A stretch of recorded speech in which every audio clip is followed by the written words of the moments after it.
London will disappoint you, but it'll also awaken parts of yourself you didn't know existed and parts of yourself you didn't think were even possible for you. At first, I was not sure about this city, but the funniest thing was that the city was absolutely sure about me.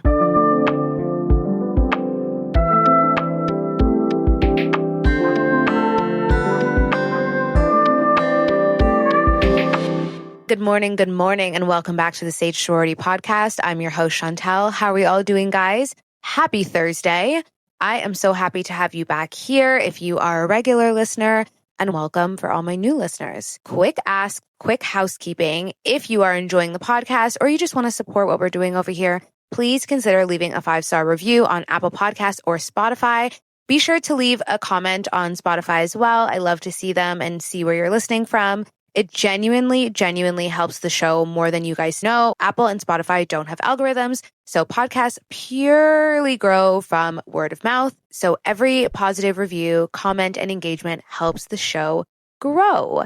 You can also watch episodes on YouTube if you're more of a YouTube girly. We don't have video just yet, but the Sage Sorority is on YouTube. You can find us there. All episodes get uploaded automatically, so there's also that for you. Okay, as you can tell by today's title, 7 years in London. I've been meaning to do this. For those of you that don't know, I'm a proud little Canadian who moved to London 7 years ago, and October is my London anniversary.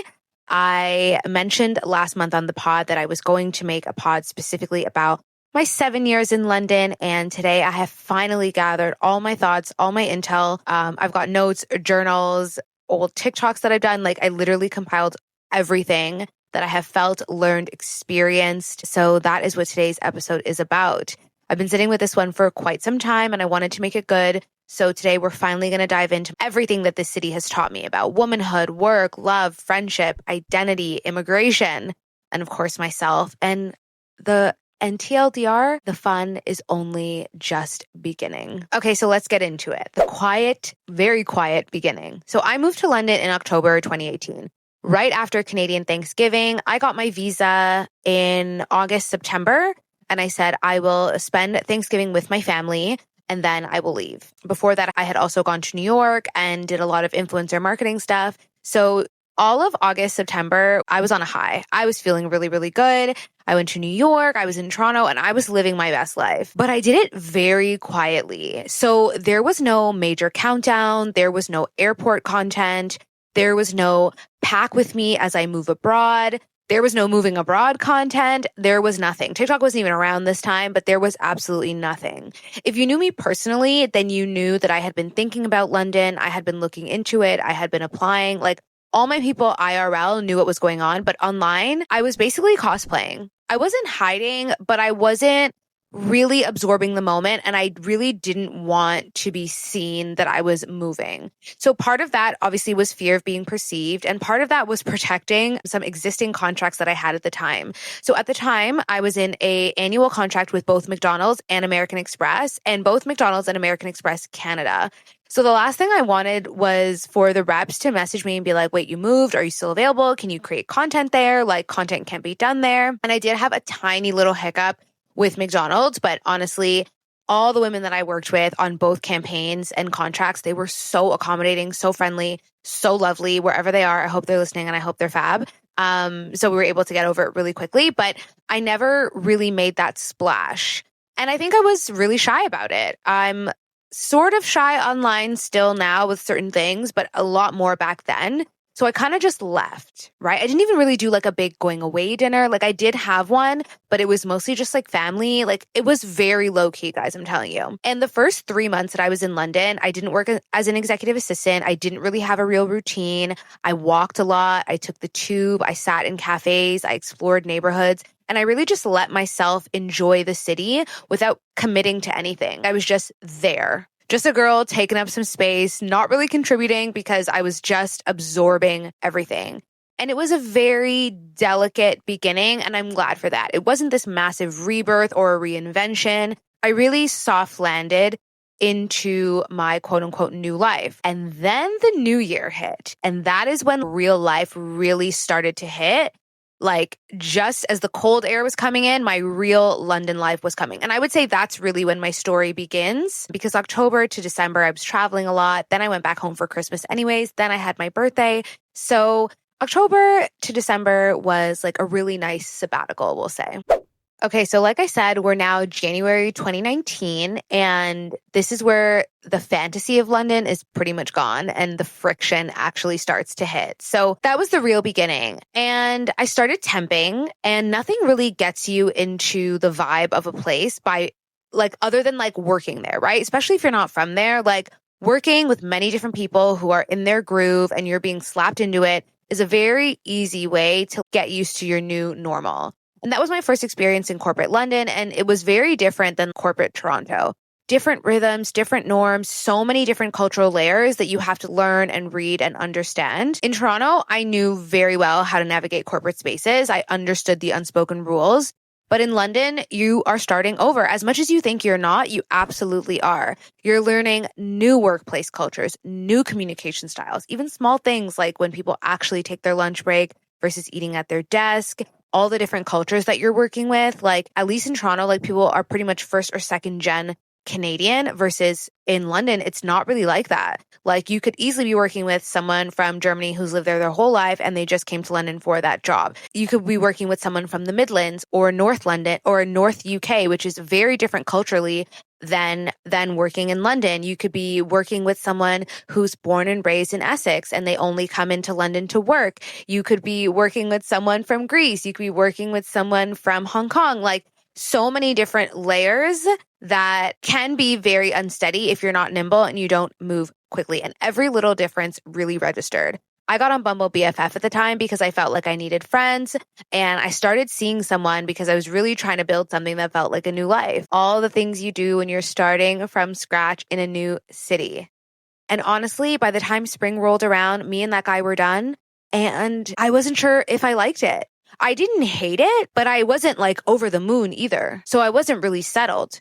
My flatmate at the time was younger and she had her own established life with her own friend groups, her own routines. And I wasn't really looped into her life, which is fair. I'm not her responsibility, but I really felt it. I feel like at my 6-month mark, I really started to feel like I'm not tethered here the way I want to be.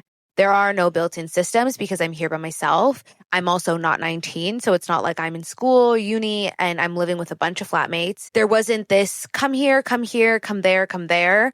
And I was feeling it. When I was temping, I was around people who were significantly older than me. They were married with children, their own lives. And then when I started working full-time, same thing. There were a few younger people in the office, but again, people were very mature in their thinking. Maybe if I had stuck with beauty or even worked in sales when I came to London, I think the outcome would have been different. But because I worked in asset management in Toronto, then left and went into a hedge fund, those kind of working environments, unless you're around an abundance of people that are younger or like to go out, you're probably not going to have the most social network at work, which is fine. And even though I'm from Toronto and I know how to be independent, I had lived in the city on my own for years, it felt different. You have the combination of a new city, a new job, a new living situation. Everything just felt super magnified. Me and that guy were done, like I said. So then the breakup was also hard. The loneliness just felt super loud in a way that I had not felt in Toronto. Not to say I'd never felt lonely in Toronto. The loneliness just felt more intense. You know what I mean? And then the moment that crystallized that for me was that Easter weekend. The weather that weekend was perfect. I don't know what happened April 2019 and April 2020, but absolutely perfect Easter weather, okay? And you know it. Gorgeous London spring weather. Everyone's outside. Blossoms are out. Like everyone was just in such a good mood, which is very much a London thing. And I was on my couch in my flat crying. I was sad. I was alone. That weekend, we had just gone through like the breakup and it wasn't like dramatic or anything. Like it's not like he was the love of my life, but I was just there processing it alone and it made the loneliness just feel more loud. And my flatmate was coming in and out of the flat all weekend, living her best life, like going out in the day, partying at night. And she was completely unaware of like how I felt, what was going on. Like we lived in two completely different worlds that weekend. And you can hear people outside laughing and walking. And I could see couples walking past my window. I felt awful. That is one of those moments that I will never forget, even though that was like 6 years ago. It was the first time that London just felt so polarizing and sharp and not like the adventure I had imagined, you know? I moved to London because I wanted something new, but two people that I knew had lived in London before I did. And I talked to them both. They're not friends, but they knew who each other were. And they both loved their time here. Neither of them stayed, but they both loved their time. And then they both individually thought that I would love London and that I would thrive there. And I just remember feeling like, is this the same London that they had experienced? I'll never forget that weekend because it was the first time I realized that really moving abroad does not fix anything. Sometimes it actually just puts things in sharper focus. And the thing about loneliness, especially abroad, is that it teaches you who you are without anyone to witness it. But that became a huge theme for my life in London and one that ultimately now I'm super grateful for. Okay, so the love and dating portion. So there is so much to say, but let's talk about dating. So here is what London has taught me about love and men, and ultimately the most important thing about myself. So London expanded what I believed was possible. Toronto is wonderful, guys. I'm telling you, I am proud to be Canadian, more proud to be Canadian than I have ever been. But the dating pool there is obviously much smaller. It's a smaller place. It is what it is. The cultural exposure is narrower in some ways, broader in others, but the perspectives feel a lot more familiar. I'm going to be honest. And that's not a criticism. That's just the reality. And for a lot of people, like, that's also an attractive reality. But London showed me men from everywhere, truly everywhere. Different cultures, different backgrounds, different values, different ways of showing up in relationships. Like a French guy, a guy from West Africa, a guy who is American but now lives here. And like, there's so many different layers. You know what I mean? Like being pursued, what romanticism really looks like and feels like, what old-fashioned traditionalism looks like in different cultures in different ages, like what family and community looks like, what it's like to date British men who have super dry humor and emotional reserves that have lived there their whole life, what it's like to talk to a guy from the north who's super chatty, super fun, and loves a good night out. There's just so much that I was able to experience here that I just wouldn't be able to in Toronto. And each experience, each person, each conversation stretched my understanding of what partnership could look like. And it's still happening to this day. It also helped to formulate my standards. I look at standards as a lump of clay, like a little Play-Doh that you have in school.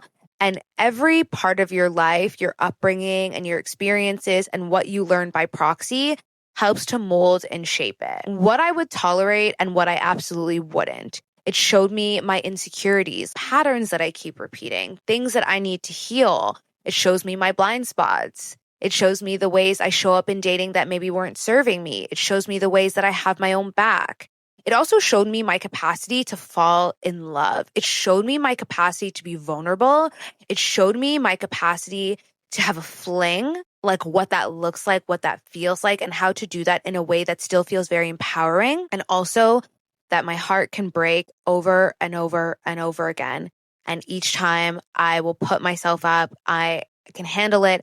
I can absorb it. And I really believe in I think it's like a Japanese like thought process or belief of, I think it's like kintsugi. I think, guys, don't quote me on this. And you have something that's broken and then you patch it together and like all those cracks are like the real beauty in it. I actually have a vase like that because I love the theory so much. And I believe like if your heart has never broken, then you've never really experienced love either, because it's like you have to break. That is how the light gets in. I really believe that. The cracks are what brings in the light. And I say all that to say like my dating life in London hasn't been perfect. And we both know that I owe you guys a whole episode on my 51st dates because so much of my experience is in there. But what I will say is that London expanded me romantically in ways I could never fully or appropriately put into words. It made me see myself differently. My arc of womanhood has blown open because I've lived here and what I have given myself permission to explore and have fun with being here. It made me realize that I could be desired in ways I hadn't experienced before, and that I could desire in ways I had never experienced before. I think dating and allowing yourself this kind of freedom, and a little freedom that you get when you are somewhere new, gives you such beautiful possibility, even after disappointment, because one inevitably is coupled with the other. And I don't know if that's the greatest gift somewhere can give you, but ultimately it's something you can give yourself no matter where you are. It's not the perfect love story, but it is proof that you are capable of more than you thought. And that will be the running theme throughout today's pod, if you haven't picked up on that already. Okay, so as glorious and as loving and as passionate as things can be and have been, let's talk about the part that nobody posts on Instagram: career, money, and being so friggin' humbled. Yes, my dating life was opening up and showing me new possibilities. My professional life was actually doing the complete opposite. It was shrinking. Coming to London taught me I genuinely did not expect. The influencer marketing world doesn't travel the way you think it does. In Toronto, I truly had momentum. I had a network I had spent years building that was mutually beneficial. I had established brand relationships with obviously major companies like McDonald's, American Express. I did really cool shit in Toronto with really cool people, simply put. People knew me, people knew of me. And because the ecosystem was much smaller, your work circulated, your network circulated. One thing I was very proud of and good at in Toronto was always keeping the door open. If you emailed me for an event, especially like a brand event, it's like 6 to 9 happy hour, and it's just like a come see the product, feel the product, go home. I always asked you, hey, did you hit your numbers? Because I know a ton of other girls that I think would be a good fit. I remember there's a Revlon event that I went to one time, and a much larger influencer. I met her like months later, and I said, and we were talking about the business in Toronto and and I said, yeah, I went to a Revlon event a couple months ago, and I asked the girl if she had hit her numbers. So I gave her a whole list of influencers that I thought would be a good fit, like all their Instagrams. And most of them came. And she was like, I remember that event. And I remember thinking how many women of color were in that room. And I was like, yeah, me and maybe like 12 of them I invited. Like I was that person and that person. And that's something that I'm very proud of in my career. But in London, I underestimated how things would really start at zero, and that the industry and market here is just not the same. Probably even worse than zero, because I came in with assumptions about how things would work, and I was pretty much wrong on most of it. I did a lot of influencer outreach when I first arrived. So although I didn't work full time or start temping until January, I worked on influencer stuff. I did agency outreach. I did brand outreach. I found people on LinkedIn. I emailed them. I introduced myself. Hey, this is who I am. This is what I do. This is where I'm at. Research, personalized pitches, presented my portfolio.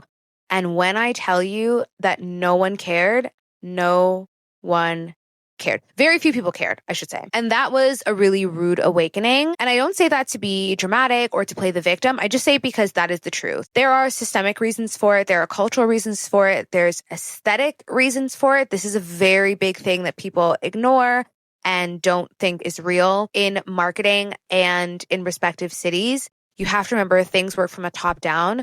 Who are the people answering these emails? What do they want to see online? What is their network? Rinse and repeat. And even political reasons. All of them shape who gets opportunities in the city, who gets seen, and who gets taken seriously. Not to mention that in general, and I don't mean this in a negative way, I just mean this in a very neutral, factual way, that Brits are not Americans. And because Canadians are a hybrid of British culture and American culture, what Canadians want when they come here, they are able to get, but what they are missing, they are not able to get. And for me, that drive, that push, that hustle, it's just not really here. I'm going to be honest. And I'm talking in a very general way. It's just not here. And it's not here in small ways, and it's not here in large ways. And I really had to sit with that. And it took me a while to even figure out WTF is even going on. I had to process the fact that whatever worked for me in Toronto just didn't automatically translate here. And I do think that although there is a very large swell, I do think in general, a lot of Brits are really enamored and into Americans, but they also like to make fun of Americans at the same time. But every year I see more Friendsgiving content, Thanksgiving content. It's like, why? It literally has nothing to do with this country. It has nothing to do with the culture. And I see more and more of it. But then they also like make fun of Americans. And because Canadians kind of sit in this weird little apex that Brits don't really know what to do with, and neither do Americans, it can kind of like be tossed aside. But then they also really like Canadians at the same time. But because they just don't know much about Canada, they can really just like, oh, it's kind of irrelevant, right? And I say all that to say that what Canadians do have, not to the same degree as Americans, is they do have a hustle and they do have a hunger, and they are more okay with going after things than Brits, I would say. Like, Canada has a little bit of the tall poppy syndrome, but not as much as I would say Brits do. So anyways, you're in just like this weird little underbelly. So all of that experience, credentials, and work, like none of it held the same weight. I remember going on job interviews, like corporate job interviews, and people would be like, how are you going to adapt because you're coming from Toronto? And I was like, what are we talking about here? Like, I did the same job in Toronto that I want here. I speak English and I'm in the same industry. Like, what are we talking about? And I remember a recruiter who ultimately helped me getting a really good job. She was like, well, you don't have any UK experience. And I was like, what does that have to do with anything? Again, same job, same industry, same language. It's like people were speaking to me like I was stupid, which was really crazy because one thing I am not is stupid. Two, I very much like stay in my lane. Like, I do what I do and I know what I do. So what are we doing here? Yeah, that is something I would say. The recruiters were not very friendly at all. Through time, I feel like I got maybe better recruiters and they were more open to me because I've been here longer. But initially, that blowback and that very unimpressed like vibe was very stark and very confusing because again, it's just not like that in Toronto. So take that for what it is. So I had to rebuild, and not in the way I imagined. I thought I'd be pivoting into something greater based on what I've already done. But no, so not through Instagram, not through my existing network, not through brand partnerships or even creative campaigns, but I had to rebuild through actual corporate work, EA roles, temping assignments, aligning with recruiters ultimately, going back to finance, going back to the thing I knew how to do before content creation ever became a career. My plan was to do content creation full time when I came here. I had no intention of getting like an actual job, but it is what it is. And I share this with my beautiful pod community because it's important to name both truths. Moving to London was the best decision I've ever made in my entire life. If you take nothing from this episode, take that. For my growth, for who I became as a woman and who I will ultimately become. But career-wise and financially, it was my biggest setback. And I stand by that, not in a resentful way, at least most days, not in a poor me way, at least most days, but just as a woman who can see the reality very clearly without needing to like ginger it or spin it into something prettier than it actually is. Because here's the thing, I spent years in Toronto building something, and then I moved here and I watched that momentum stop. And it was heartbreaking. And in some ways, it still is. I watched my income drop. I watched opportunities that I thought would follow me just not materialize. I watched my peers in Toronto get opportunities that I know I would have if I had just simply stayed put. And that does something to you. That humbles you, it frustrates you, it makes you question yourself, and it makes you wonder if you made the right choice. But I will also say it's strengthened me in ways I didn't know I needed. It's made me even more resilient. It made me even more resourceful. It made me sharper about where I was investing my time and energy. It made me double down on my network. It made me get a bit more gritty, and I'm still not as gritty as I should be. And it made me undeniable to myself first and foremost. Because I had to prove to myself that I can survive this. I was made for this. I am not new to this. I am true to this. That I could rebuild. That I wasn't just successful because of favorable circumstances. London forced me to understand my worth without external applause because no one cared. One, because they didn't care. Two, because they didn't know me. Without the validation of brand deals or engagement or people telling me that I was doing well. It made me clarify what I actually bring to the table. Not what I think I bring, but what I can actually demonstrate, what I can deliver, and what makes me valuable in any fucking room I enter. Let me make myself very clear. And it made me better in my craft, more strategic in my decisions, more intentional about the work I say yes to. This pod is a huge example of me not getting what I want to set me up for something that's so much more aligned with who I am. Corporate London also has this texture that I didn't grow up with. And I had to learn. Everyone has a different story, different cultural literacy, different way of speaking, working, and being, and that stretches you because you have to be nimble. In ways that look like setbacks at the time, we're actually truly laying a foundation for something I didn't know I was building. Woo! That was a mouthful. But nothing, with all that said, nothing stretched me more than the one part of living abroad that I don't think anyone romanticizes, and that's immigration. Okay, guys, I'm going to try and not talk about this for too long because immigration is the bane of my existence. And if immigration is something that you literally never think about, first of all, I love that for you. Second of all, I hope you realize how fortunate, how privileged, and how lucky you are. So let's talk about it. Very few people talk about this honestly, and I think it does a disservice to anyone considering the path. I feel like once you're there and you're very settled, that's when people want to talk about it. And I get it because it's such a porous discussion and it can be very difficult. It's also highly individualistic. Like everyone's experience with immigration is very different. The more privileged you are, the easier that conversation is. Still a pain, but your version of a pain could just be paperwork and money. Someone else's version of a pain is their complete livelihood. If you want to move to London and let's just circle the word and you want to stay here and circle the word and you're not European, prepare yourself. And you're not rich, but I feel like that goes without saying.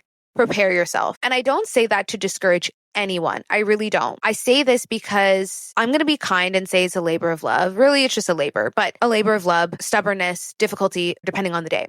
Between Canada, the US, and the UK is significantly harder when it comes to residency and citizenship, and it's significantly more expensive. Slightly more administrative, but definitely more emotionally draining. And I'm telling you that is the fact. That is not an opinion.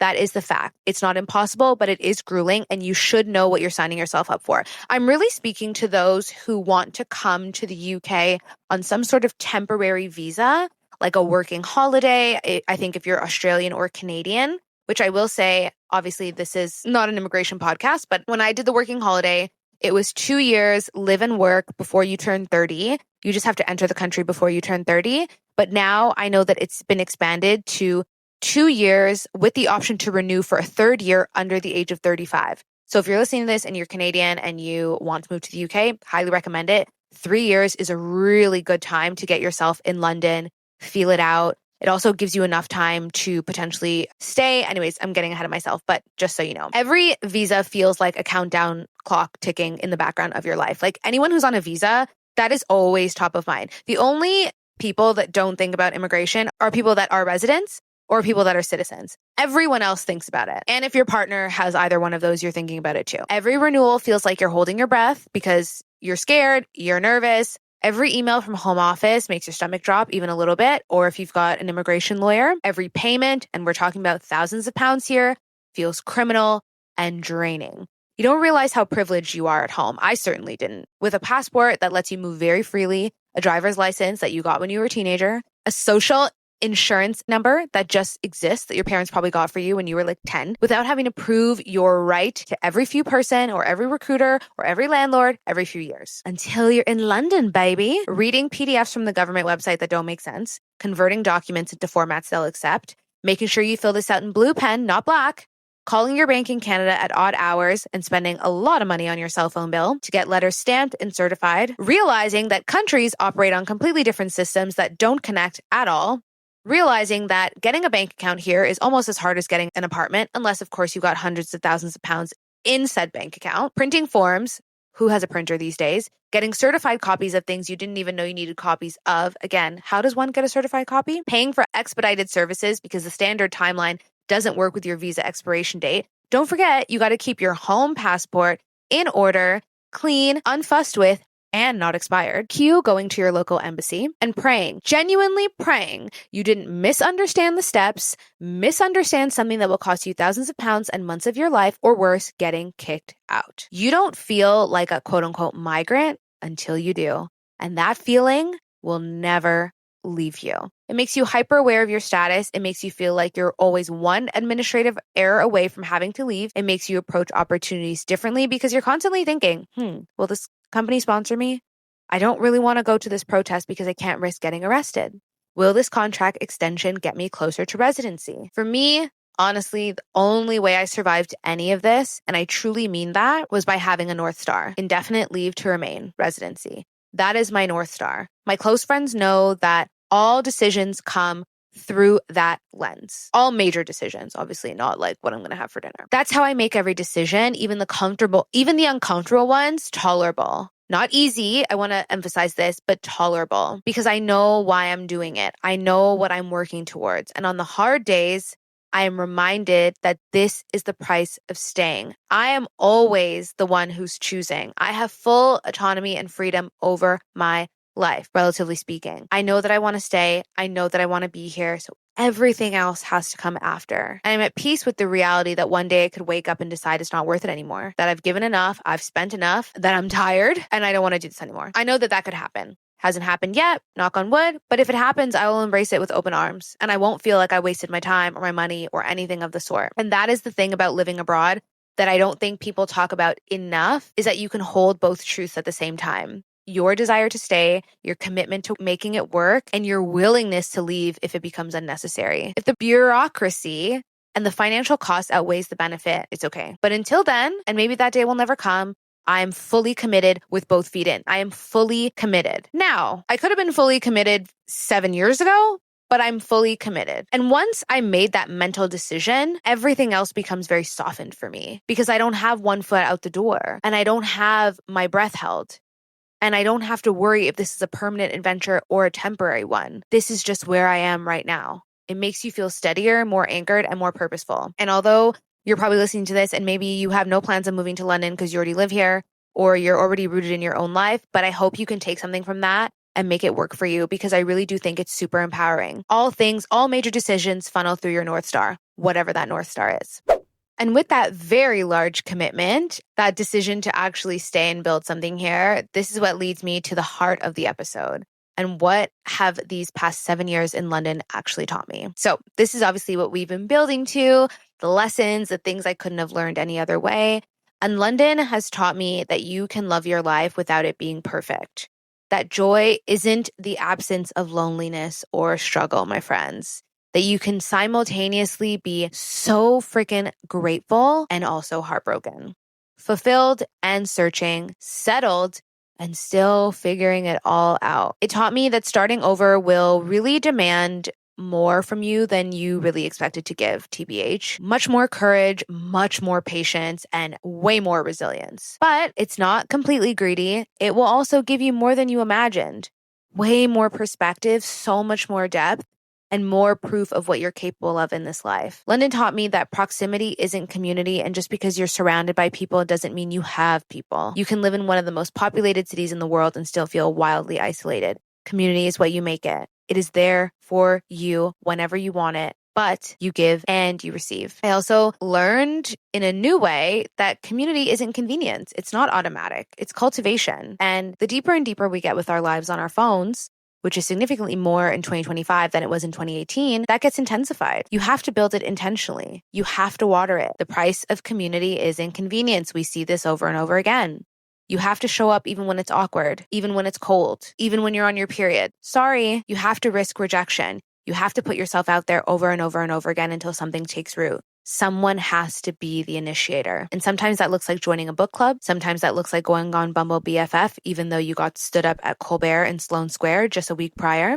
Oh, am I speaking from my own personal experience here? LOL. Sometimes it's saying yes to coffee with a coworker you barely know. Sometimes it's going on a date where you don't really think you have anything in common. Sometimes it's showing up to the same place consistently until you become a familiar face. Sometimes it's going for a walk in your neighborhood so that you actually know what your neighborhood looks like. That was me in lockdown. It taught me that heartbreak abroad hits different.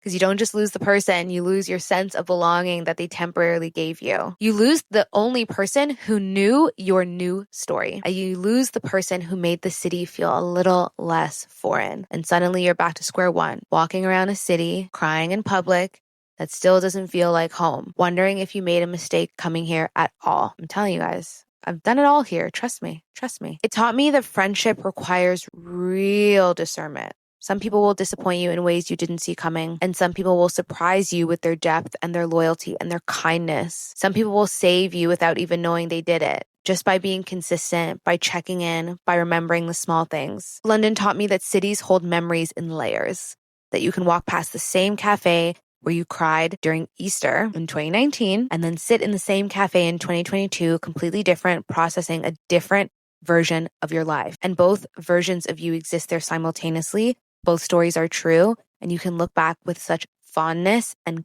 kindness for where you came from. It taught me that you can be reshaped gently or violently, but either way, you're growing and you will be reshaped. There is no avoiding that.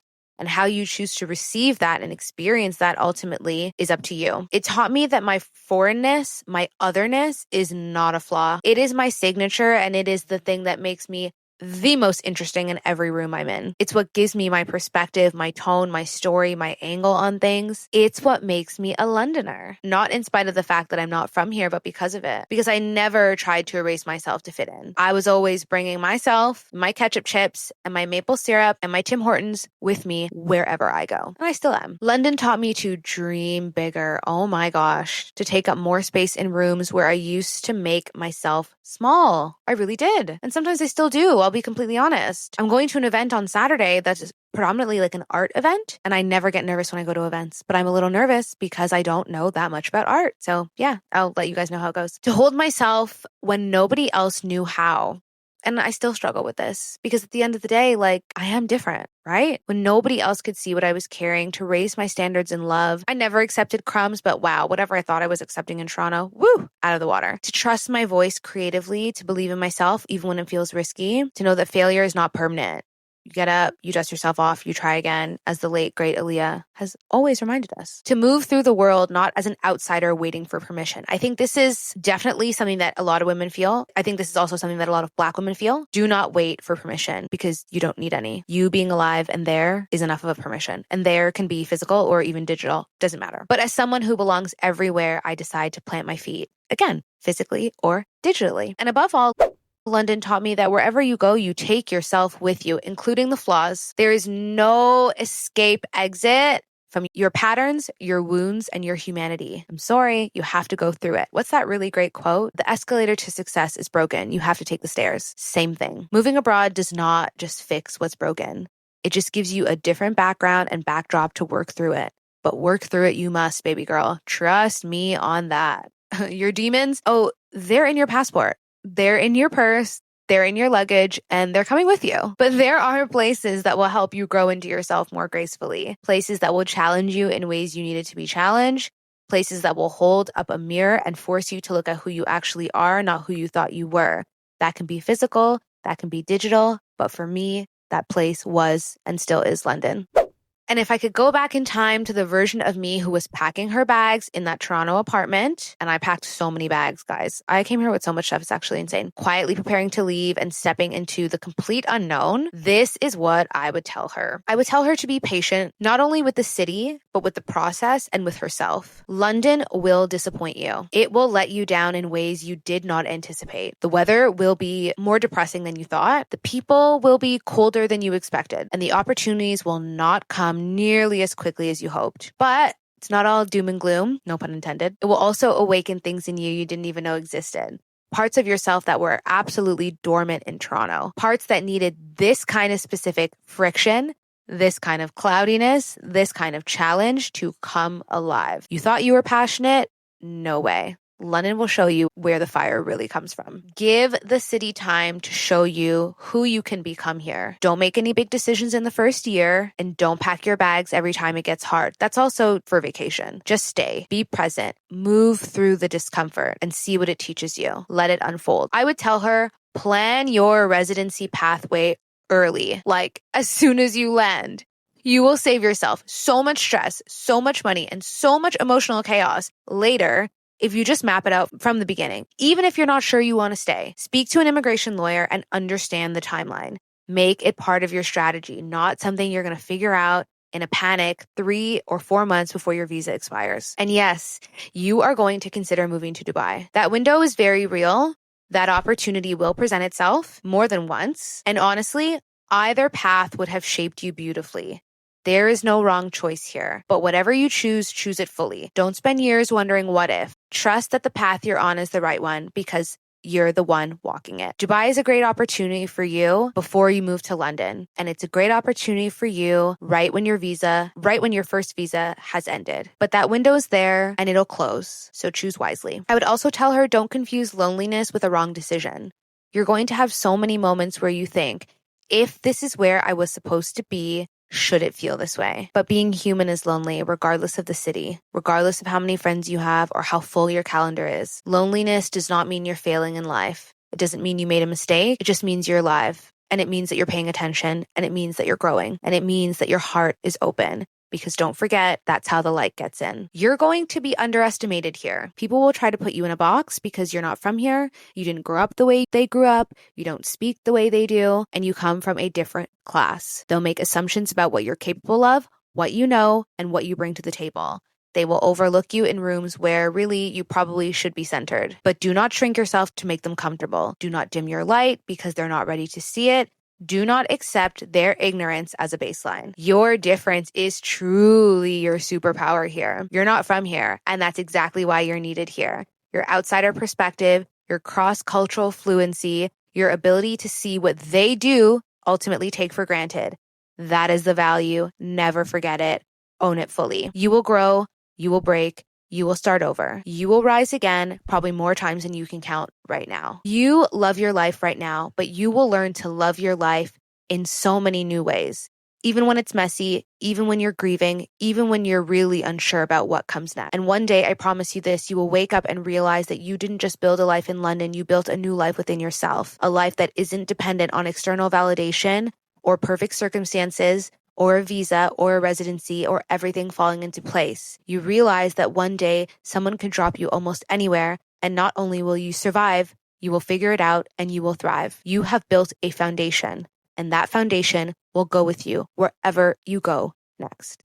So, where am I now? People often ask me, is London forever? I always say the same thing. I say, I don't know if it's forever, but it's for right now. And this is what I know. London represents possibility to me. It represents a version of myself that I had always hoped existed, but had never really materialized in Toronto. And I'm very grateful for that. London is where I learned that stability looks different for everyone. It's not always a mortgage or a marriage or a permanent address that you will stay in for 20 years, or it's not always living in the same radius that you grew up in. Sometimes stability is a feeling, and sometimes it's knowing that you can handle whatever comes your way. Sometimes it's simply waking up in the morning and genuinely liking who you are. Sometimes it's having a North Star and letting all major decisions funnel through that. Today, I consider London home, but I also consider Toronto home, and I say that with a lot of pride. Because it took years, money, stress, heartbreak, tons of paperwork, and a lot of inner work to be able to claim both places. As soon as I get home, I grab the car keys, I go to Tim Hortons, like, this is me. I want to go downtown, I want to go to the hotels, I want to go to the restaurants, I want to go to Toronto and order the same pasta I always get. Like, Toronto is home. I still see myself as a Canadian girl living in London. I still introduce myself that way. I always say I'm from Toronto. I've been here 7 years. I still correct people when they assume I'm American. No, I'm Canadian. It's different, I promise. I'm always going to listen to Drake. When I get married, the DJ is going to have to do a Drake set. This is very important to me. And obviously when I'm here, you know, people love or laugh at my accent, one or the other. And I love that. I love the duality. I love that I get to belong to both of these places. I love when my friends call me a London babe or a Londoner. I love that. And I love that both places have really shaped who I am. And I'm not really trying to pick one necessarily. And I'm not trying to be fully London or still Toronto. I'm just both. And that's such a gift. London isn't perfect. It's expensive. The weather is genuinely not that great. Cost of living is really expensive when it comes to real estate. And I think like a lot of cities, it's gotten worse since lockdown. It's harder to thrive here unless you're already quite wealthy. But I'm here and I'm happy, and not in a my life is perfect way, but I've built something real here and I genuinely like being here day in, day out. And I'm riding with London until something more fitting pulls me in a new direction. And I'm not going to say better because again, I don't know if that really exists, but if something that's more aligned with whoever I'm becoming next pulls me there, then I'm open to it. I don't know what the next 7 years will hold. I genuinely don't. I think it's going to be a wild ride because these past 7 years have been a very interesting one. I don't know if I'll end up back in Toronto, finally settling into the city I grew up in with all this new perspective. If I move out to Toronto, it'll be a different person moving back there for sure. I don't know if I'll try another European city, maybe Paris, maybe where else would I live in Europe? I could definitely do a stint in Paris. I could 1000% do a stint in Milan or Rome. But what I will say is that I am not dealing with any immigration problems in any of these places. If I end up in another European city, it's because like a job took me there or some sort of like sponsor, like work or a partner. Like I just don't have the upheaval and the uphill mountain that I had here. That's what I'll say. So just know that if I tell you guys one day that I'm going to Paris or I'm going to Italy or whatever, just know that immigration-wise, it will be very easy for me to go, which is why I'm going. If I have to struggle to do that, I'm not doing it. I'm just going to stay here. But yeah, I have no idea. I know that the next 7 years will be a blessing, and I'm really grateful to experience them when they come. And here's the thing, like, I'm not tense about it at all. I think sometimes we can really get caught up in holding things very tightly. Like if you just relax for 1 second, your whole life is going to fall apart. But that's just not the case. Trust in the journey and the timing of your life. I used to date a guy and he used to tell me this all the time in my early 20s, and it used to fucking send me. Like, I wanted to throw him off the highest balcony when he said that. But he is so right. I'll never tell him that personally, but he is. Trust in the journey of your life. And you have to do that. And that includes trusting yourself. I trust my life. I trust my instincts. I trust the timing of my journey, even when it doesn't look traditional or predictable or linear, even when people don't understand my choices and they don't rate them, even when sometimes I can't fully articulate it or explain it to myself. I know what I'm doing. I trust myself. A woman's intuition is strong as hell. Because moving abroad is sexy and scary at the same time. I said, sensual and sad. It's enlightening and it's lonely. And I don't think you should run from either side of that. Both of them are part of the experience, and both of them are what you sign up for when you buy that plane ticket or that train ticket. Both of them will come to you no matter where you go and no matter how long you're there for.